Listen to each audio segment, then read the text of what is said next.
Last on Everdark, Christian and Balthazar take another death ride.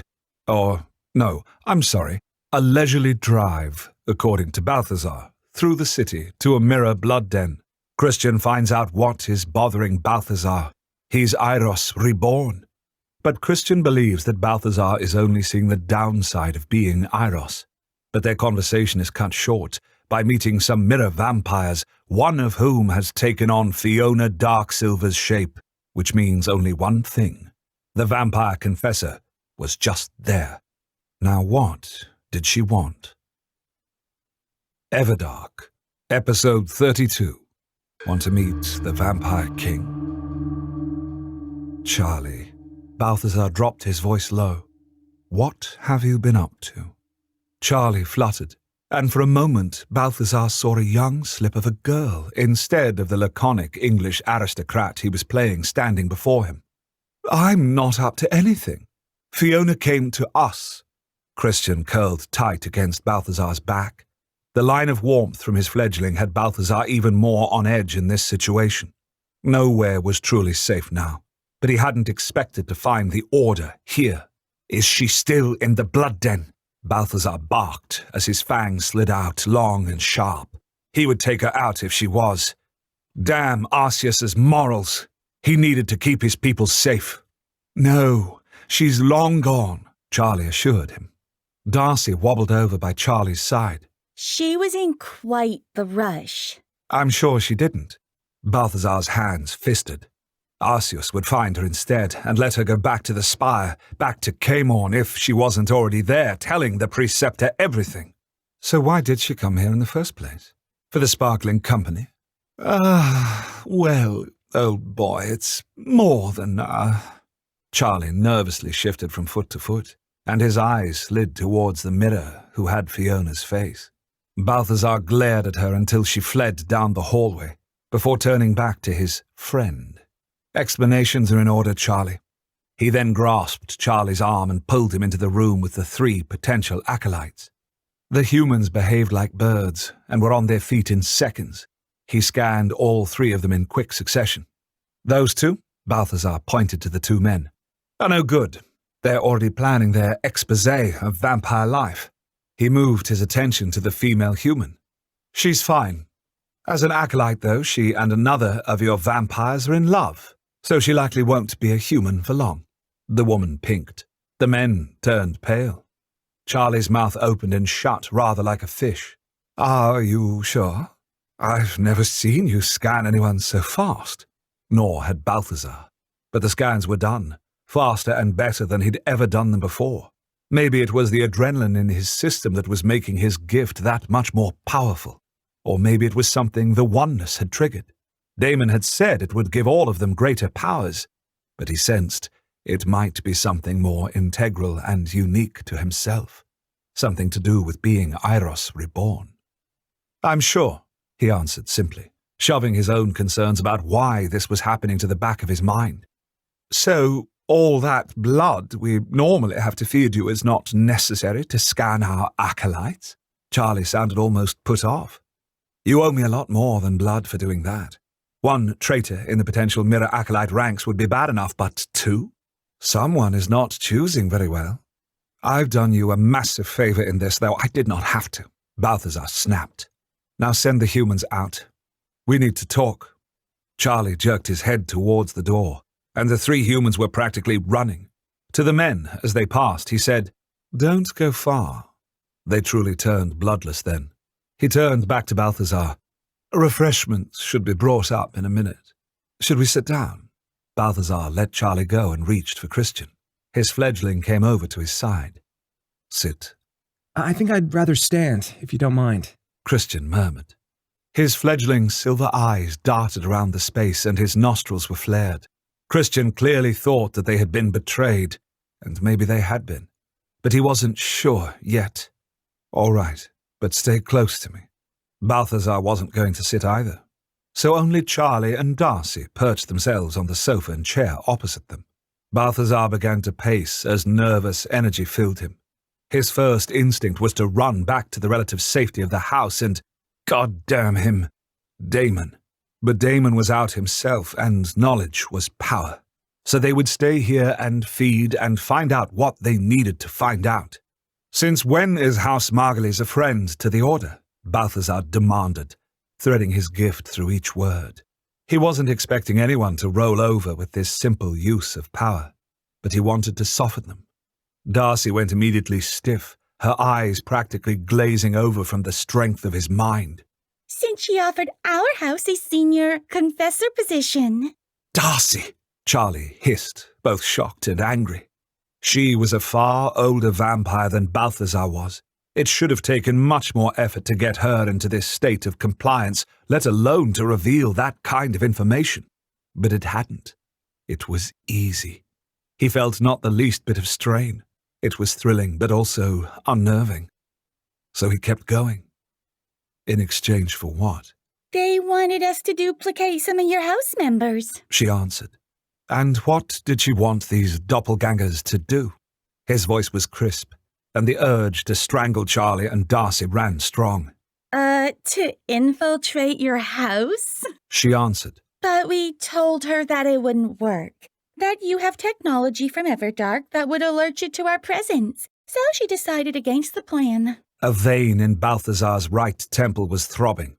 Fiona had intended to come into his home, disguised as his people, and thought he was so stupid he wouldn't have noticed a mirror trick, even without the Everdark tech that he had stolen and secreted from House Tithe.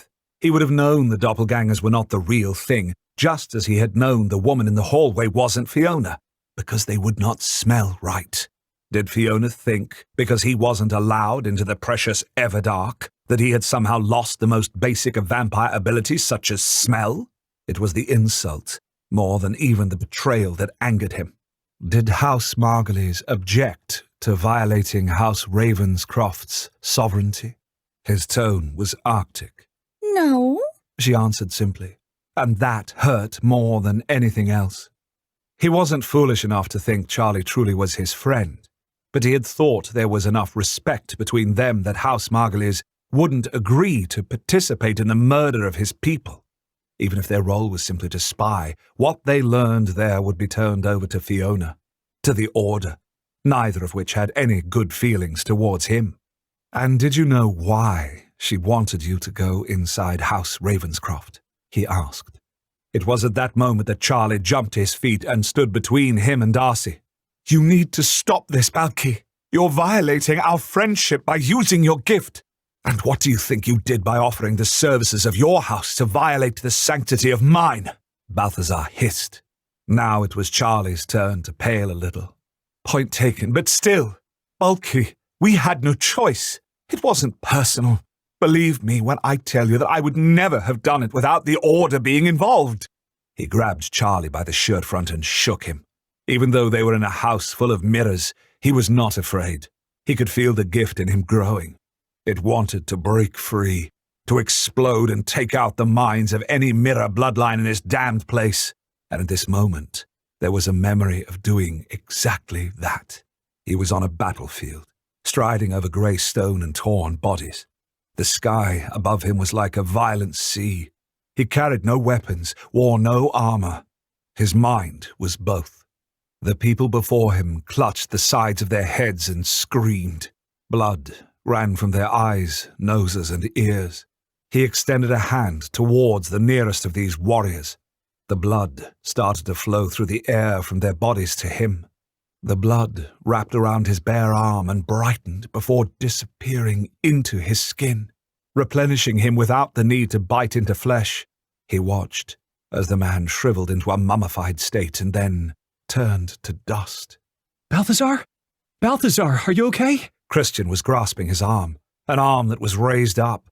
His hand was around Charlie's throat, and Charlie was dangling off the floor. Bulky, please, set me down, Charlie croaked out. Shaking, mouth dry, Balthazar gently put Charlie down and turned away from everyone for a moment. Christian was rubbing his arm and asking in a low voice, "Are you okay? What happened there? Your eyes went all funny and I don't know. You didn't seem like yourself."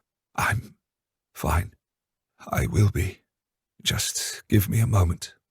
Balthazar drew in a breath and slowly let it out. He did that for several moments. It's how he would calm himself after an encounter with Roan. He was anchored in this place. Everything was fine. Christian continued to pet him. He looked down into that beautiful, thoughtful face. "Thank you, Christian." Christian tentatively reached up and touched his cheek. Just a bare brush of fingers, and then the hand was gone. Christian stepped back. "It's fine. If you're fine," he said quietly. "I am," or he thought he was. That was a memory. A goddamned memory. He had to deal with this later as well. Balthazar turned back to Charlie and Darcy, who were huddled together on the chair, looking up at him as children might an angry parent. You look different," Darcy said, still under his truth-talking thrall, which was amazing since he'd lost control entirely, yet not of her. Look, we need to talk about what's important. Not that losing my mind isn't important, but it isn't that important right now. Mirryr has never cared about the Order, and you now would be part of infiltrating my house simply to get one of your own upgraded. Caemorn is making things difficult for all the bloodlines, Darcy answered, which had Charlie both wincing and nodding. If you aren't in the Order or don't have people there in high levels, things will go badly for you. So how are things so difficult for you that you'd betray me? Balthazar snarled, wanting to grab Charlie and shake him again. Charlie's hands pressed together and he gave a soft laugh. Losing access to the Everdark. Acolytes being taken. What? Balthazar couldn't help the exclamation. Never had the Order been so bold as to take acolytes. The Order obtained their own just like everyone else. At least, that had been the case before. Why do you think we're scraping the bottom of the barrel with those three? Well, not Claire, but Tom and Max, Charlie asked with a helpless shrug. All our best candidates are being sent to the Spire as tribute to the Order. Tribute? Tribute! Anger started to rise in Balthazar at that word. So Caemorn is acting as king now? Christian's eyes darted immediately to him. Caemorn was playing king, just as the true king had returned. It seemed almost prophetic. At all the times for Damon to have woken, it would be now when someone was actually trying to mount the throne. You know, writing is hard and lonely. I'm more a storyteller who loves nothing better than interacting with the audience. This is why I write serially, and members have the ability to comment on the chapters as soon as I post them. So no waiting for an entire book to be done before I know what you guys think. In case you didn't know, I run my own serial website for gay action and adventure romance since 2010. And the reason I've done this as my focus, rather than writing traditional books, is because I get to talk to you guys. I have always loved interactive storytelling like Dungeons & Dragons, and this has been my way of interacting with my readers. Now, there are live streams. I've been reading Empire of Stars on stream at least once a month. And since Everdark started, I've been doing live streams with a cast member when they're available.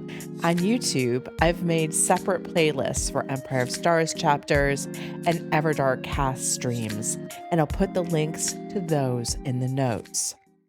True king. Damon is the true king, our king. So I'm accepting that now. He realized he was. And that would have stunned him rather more than he could allow it to at that moment, because Charlie was speaking and he needed to listen. Not Caemorn. Well, yes, Caemorn, but there's someone behind him. Artemis. People think that he wants to disband the council and recreate the monarchy. Whether it would be Caemorn or Artemis himself on the throne is unclear, Darcy said. Or that's the rumor, Charlie hastened to add. Just rumors. Who is Artemis? Christian asked innocently. Artemis Alucius is Caemorn's master. Some say he's the head of the Calli bloodline, but Calli keep everything about themselves and their bloodline secret. Makes sense, since they play with corpses. Seeing Christian's eyes widen, he explained further, "They can control the dead, like necromancers." Christian blinked. Seriously? "Yes. See? Lots to learn. I told you." Balthazar couldn't help but smile at the dazed but happy look on his fledgling's face. Show Christian something new to learn, and he was all over it. He turned back to Charlie and Darcy. "Why are they seeking to rule now?" Both shrugged. They didn't know. Then again, why not now? Balthazar knew, though, that Damon was back. Caemorn and Artemis must have suspected all along that the Harrows had found Nightvarlin and Damon. Were they trying to establish their own leadership before he appeared and reclaimed the throne himself? They were too late. Damon's existence wouldn't stay a secret long. Damon had no desire to stay secret, and the Order would need to act openly to stop him, if they could. And the ironic part is that the Order itself set Damon up as the savior. Now they're going to topple him? Crazy, Balthazar thought. "In some ways, you're good being on the outs, Balky. You don't have the hassle of dealing with Caemorn day in and day out." Charlie shook his head wearily. "Other than trying to get my friends to betray me and sneak into my house for who knows what purpose." But Balthazar knew the purpose. Fiona's spying mission would have been greatly aided by an up-close view of Damon and what he could do.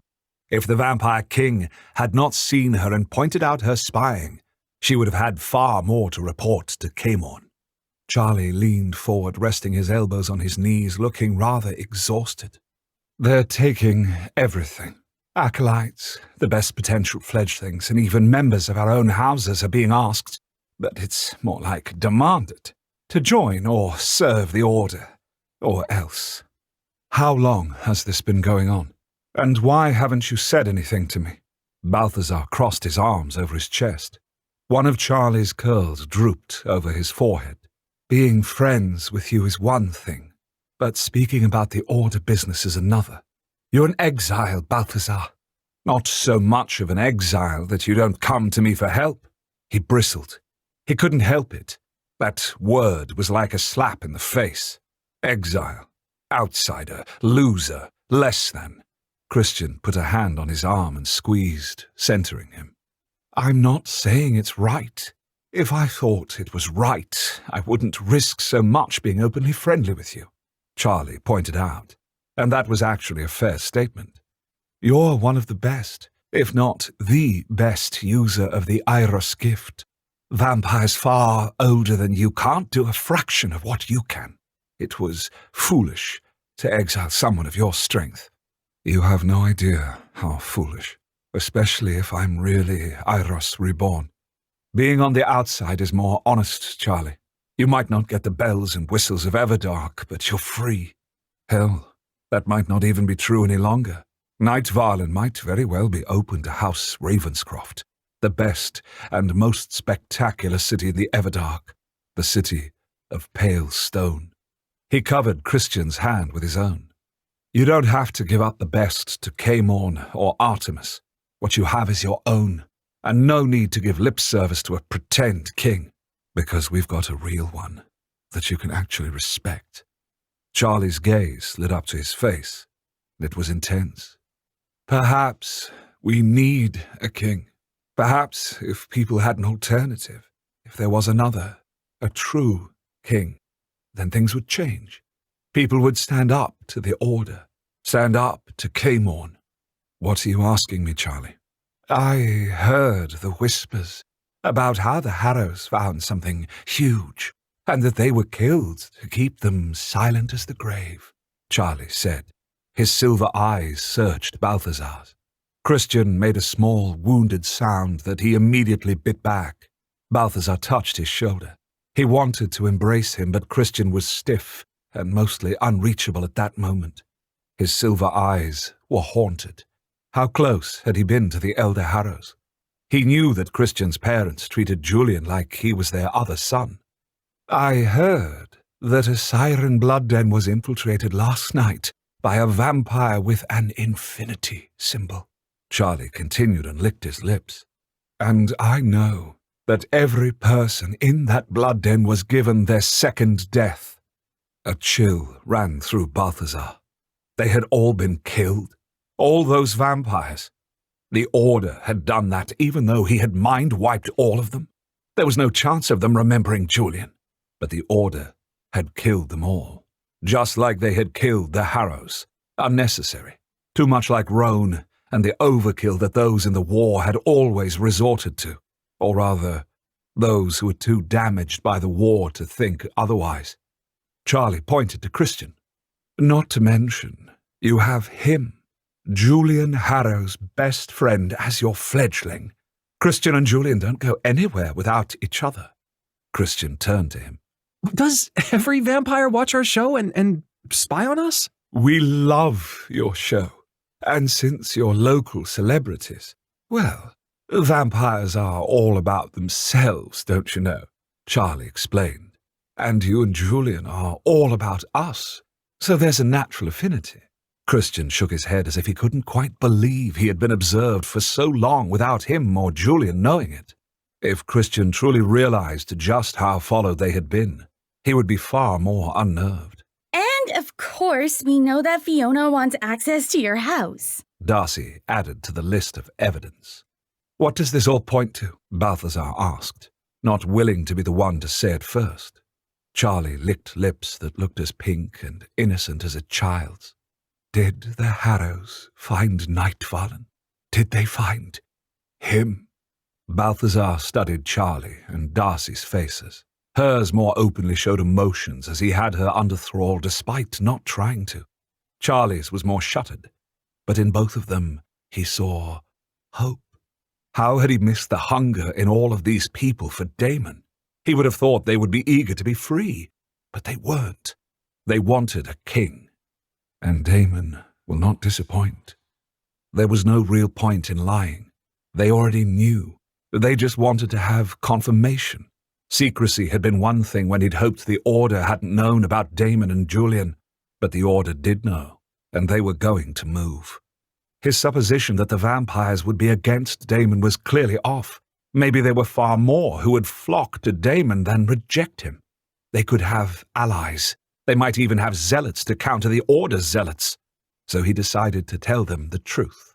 Damon wouldn't mind. He would love it. He found himself saying, King Damon is real. He's here. Both blinked. One of them took a sharp breath. Here? Darcy looked around like Damon was hiding under a cushion, staying at House Ravenscroft. But actually, out on the town tonight, he answered. How do you know he's really? Charlie made a motion with his hand. It was Christian who answered. Balthazar didn't believe Damon was really king either, even when he came from Nightfallen to Earth through a portal in the wall. He came to us in the form of hundreds of wolves. Warin's gift, Darcy murmured. He's demonstrated his mastery of almost all the gifts. We haven't had him raise the dead or anything, Balthazar said with a shrug. Damon wasn't a show pony. But, and he was surprised, how he almost got choked up as he said, he's like nothing you would expect and everything you'd think a king would be. I'm not really one to follow anybody, but he's our king, Charlie whispered. Yes, Balthazar said, still not quite believing he was saying it, but he was. Our king. Can we meet him?